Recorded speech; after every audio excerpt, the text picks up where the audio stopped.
Oh, welcome to another Thursday in Geeks of the Week. I'm Mario. This week I talk about reading comics in public, answer some questions, give you the top 5 reasons why a geek will be angry, and finally review some comics. Now on to the video. This coming Tuesday is August 28th, and is the 3rd annual Read a Comic Book in Public Day. It was started by Brian, Heather, and Sarah Morin, and their official mission is to show there's nothing shameful about reading comics and to raise awareness on the art form. There will be a link below to their official Facebook page. I, of course, will be participating. I'm either going to read Anya's Ghost again or read Underground Welder, which I haven't gotten around to. Point is a really cool thing, and it actually leads me to my question this week, and that is, do you believe comic books will ever be seen as a respected art form? And I'm not talking about just superheroes, which are cool, but comics are much more than that. So now I'm going to answer my fellow geeks' questions. I'm going to answer Steph's question first, and that is, what is our greatest geeky fear? I have two.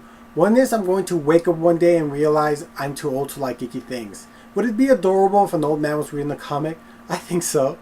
And the second is a nightmare I'm having recently, and that is I'm in line for Avengers 2, and the line doesn't move.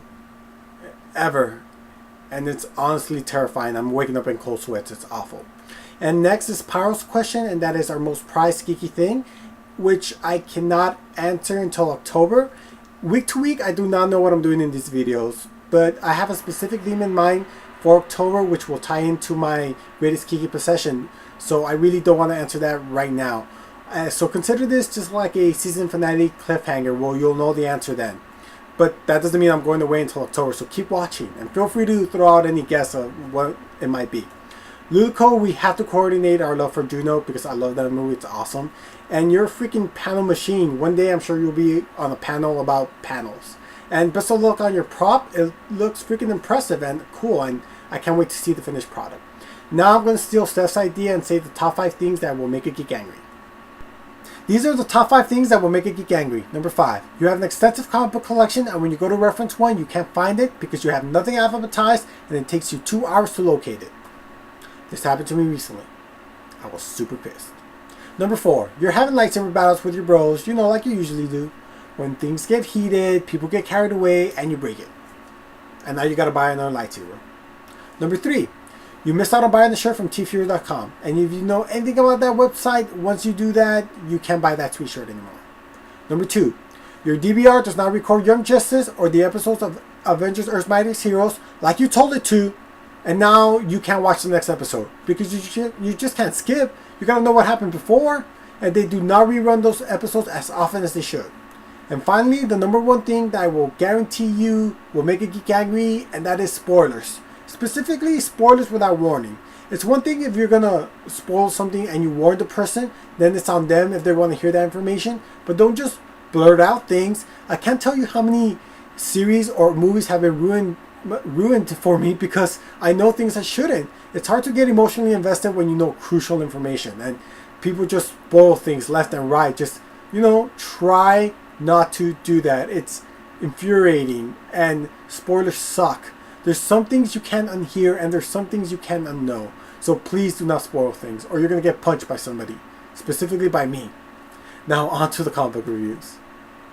This week I'm reviewing Before Watchmen, Rorschach Issue 1, written by Brian Azrael and art by Lee Bergemo. I did not buy it, a friend let me read it, and in the interest of full disclosure, I find the concept of Before Watchmen to be both creatively cheap and lazy, and I do not like it. So what was the issue about? Rorschach is investigating the drug ring, and the plot is setting up for a serial killer story as women are being found carved up. This issue was horrendous. Rorschach came off as a foul-mouthed, stupid, fake-sounding tough guy. Azrael shows a complete lack of understanding for who Rorschach is as a character. Reading this comic was as if you were forced to watch a bad karaoke performance, then they make you pay for it. With money. It was basically a comic mugging.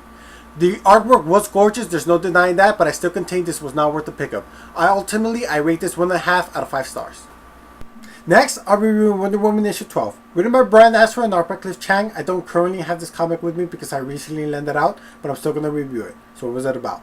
Apollo is trying to take the throne of Mount Olympus as Zeus has gone missing, and Wonder Woman is trying to save the life of her friend Zola, who's pregnant with Zeus' child and is about to give birth.